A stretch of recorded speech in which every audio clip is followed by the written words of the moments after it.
আরবের খেজুর এবার ফলতে শুরু করেছে চীনে। হাইনানের ওয়েনচাংয়ে Chinese academy of tropical agricultural sciences সংযুক্ত আরব আমিরাতের দেয়া খেজুরের চারার নতুন ব্যাচের রোপণ কার্যক্রম শুরু করেছে। কৃষি সহযোগিতার জন্য চীনকে দ্বিতীয় ব্যাচে 23,500 খেজুরের চারা উপহার দিয়েছে সংযুক্ত আরব আমিরাত। এর আগে 2021 সালে প্রথম ব্যাচে তারা পাঠিয়েছিল 1,500 খেজুরের চারা। সেগুলো রোপণ করা হয় ওয়েনচাংয়ে। প্রথম ব্যাচে রোপণকৃত 93% চারা গাছের অনেকগুলোই খেজুর ধরতে শুরু করেছে। এতে বোঝা গেছে চীনেরও ফলতে পারে আরবের খেজুর।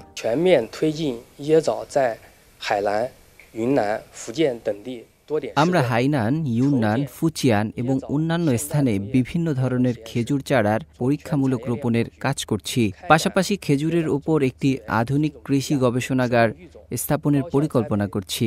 এই গবেষণাগারে খেজুরের বীজ, চাষ পদ্ধতি, রোগ প্রতিরোধ নিয়ে গবেষণা করবে।